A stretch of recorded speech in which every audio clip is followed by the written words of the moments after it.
Ay, cómo puedo olvidar el anime. Aunque no lo crean, ha aportado mucho en mi vida. Por ejemplo, monas chinas, isekais, monas chinas, almohadas de monas chinas, historias que la primera vez que ves son interesantes y luego te das cuenta que más del 90% de los animes usan el mismo desarrollo para sus historias, con la única diferencia del contexto, pero literalmente son casi iguales. Por cierto, con monas chinas. Pero lo curioso de esto es que aún sabiéndolo, sus historias nos atrapan y nos quedamos para ver si después de la cuarta ocasión interrumpida, ahora sí, pero ahora sí, el personaje genérico número 1 y personaje genérico número 2 por fin se van a tomar de la mano, porque está claro que lo del beso, con suerte, va hasta el final del anime. Y todo este comportamiento tiene una explicación bastante simple: costumbre, nostalgia, ganas de ver variaciones de la misma historia y claro, monas chinas. Ok, sé que estoy siendo muy pesado y repetitivo con el tema de las monas chinas, pero eso tiene una razón de ser y va con el tema del video: monas, el fanservice. Sí, el fanservice. Pues este es uno de los aspectos más icónicos del anime, que junto con las monas chinas hacen que se te pare el corazón, pillín. Y en resumen, el fanservice se puede explicar como una práctica que común y mayoritariamente usa la sobresexualización de los personajes, que debido al público al que van dirigido, de preferencia se usan personajes femeninos en situaciones y contextos muy favorables para que casualmente el diseño y los trazos del dibujante se vean muy presentes y muestren poses donde lo que destaque sea su sexualidad. Y hasta el punto donde nos encontramos no parece ser un factor muy importante, ¿verdad? Pero esa no es la realidad, pues es aquí donde puede surgir una pregunta bastante curiosa. ¿Es realmente malo que el fanservice exista en el anime? Pues la realidad es que no, pero sí,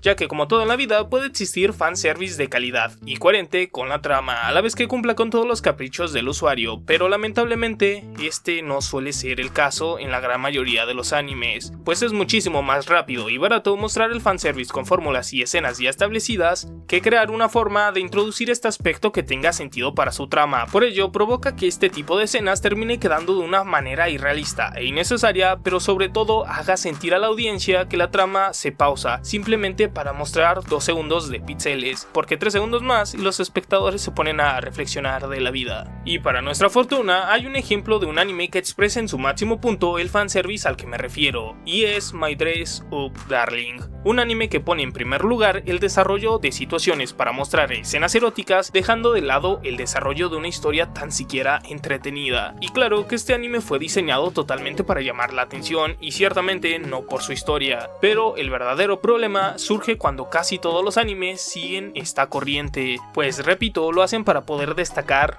un poco.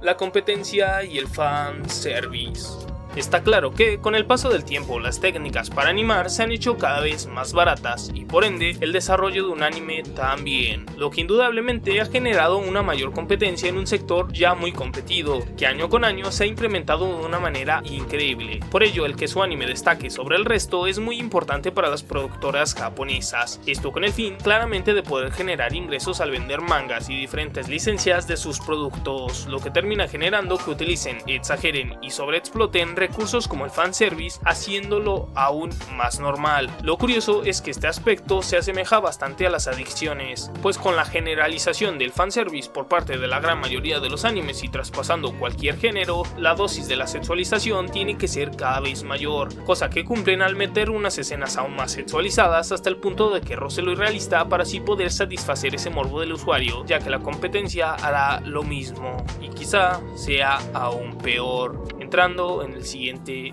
aspecto: la normalización del fanservice.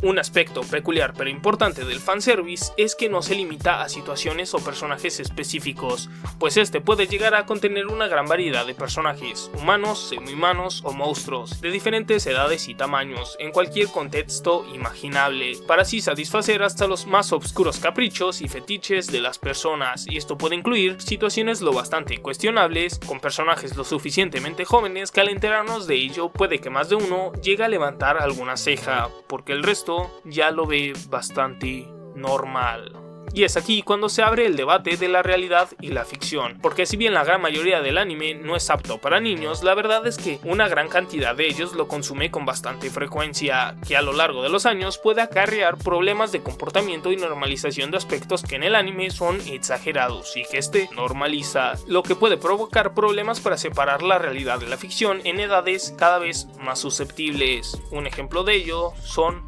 las lolis. El anterior aspecto incluye a las famosas lolis, que son personajes que literalmente son niñas, ya sea en apariencia o en comportamiento, que forman parte de un cliché, ya que es raro que un anime no las tenga y que al mismo tiempo no las use para hacer fanservice, y así poder atraer al mayor rango de audiencia posible, lo que comprensiblemente genera mucha crítica y debate, cosa de las cuales muchos animes se quieren deslindar al justificarlo con que solo es la apariencia y tienen muchos más años de los que realmente se le ven, para así poder profanarlas a gusto y sin ninguna consecuencia moral. Pero claramente se puede ver cuáles son sus intenciones, aunque hay animes que literalmente te mandan fanservice subido de tono sin justificar la edad y sin jamás mencionarla, poniendo de ejemplo los personajes femeninos de secundaria haciendo fanservice, cosa que es tan común que incluso puede llegar a ser un fetiche para ciertas personas, cosa que mientras no pase de la imaginación ni a nada más de ahí, no debería ser realmente problema. Aún así es un punto que constantemente es tema de debate